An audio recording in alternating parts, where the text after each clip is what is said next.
শুধু শুধু গলায় মালা পরে তিলক করে বৈষ্ণবের সাজলে হবে না। এ তো 2 টাকার মাটি, বিনা পয়সার জল। চাইলেই দেহকে সুন্দর করে সাজানো যায়, তাই না? তবে তনকা যোগী সব করে, মনকা যোগী কই। দেহকে সুন্দর করে সাজাতে সবাই পারে, কিন্তু মনকে কৃষ্ণ অনুরাগের রঙে কজন রাঙাতে পারে?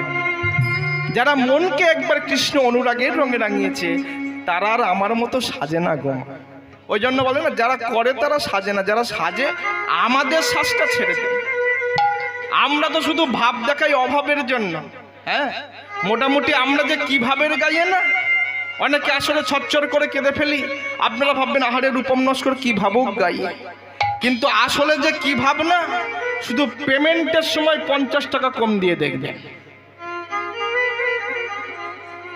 তখনই আসল ভাব ভক্তিগুলো বুঝতে পারবেন। বুঝতে পেরেছেন? যে চোখ দিয়ে জল বেরোচ্ছিল সেই চোখ দিয়ে আগুন ঠিকরে বেরোবে। হ্যাঁ, কান্না ঘরের কানাস দিয়ে ছুটবে। হরিবল হরিবল হরিবল। মায়ার কান্না কাঁদিত।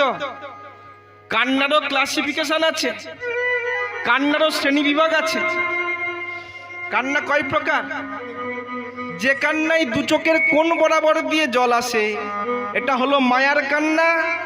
আর যে কান্নায় চোখের মাঝ বরাবর দিয়ে জল আসে, এটাই হলো একমাত্র প্রেমের কান্না। এই জলটা সহজে আসতে চায় না। নদী দেখেছেন? নদীর এক কূল ভাঙে এক কূল গড়ে, কিন্তু কখনো কি দেখেছেন একসঙ্গে নদীর 2 কূল ভাঙতে? সহজে দেখবেন না। তবে এমনও অনেক সময় আসে যে সময়ে নদীর 2 কূল ছাপিয়ে যায়। সেটা কোন সময়? যখন নদীতে বান আসে। বানের সময়ে ছোট বড় উঁচু খালা সব কূল ছাপিয়ে যায়। তদ্রূপ এই চোখের মাঝখানের কূলটা হলো উঁচু কূল। এই কূলটা কখন ছাপায়?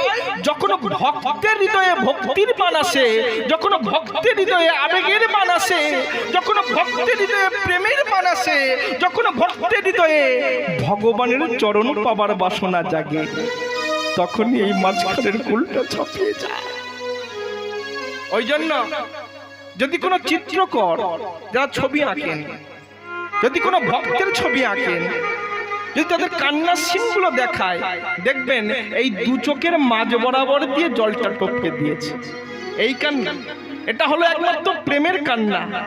যে কান্না কেঁদে গেল আমার নদীয়ার নিমাই ঠাকুর 24 বছরে ঘর ছাড়া, যে কান্না কেঁদে গেল আমার বিল্লমঙ্গল ঠাকুর, যে কান্না কেঁদে গেল বিবেকানন্দ, যে কান্না কেঁদে গেল তুলসীদাস মীরাবাই, যে কান্না কেঁদে গেল আমার চণ্ডীদাস ঠাকুর,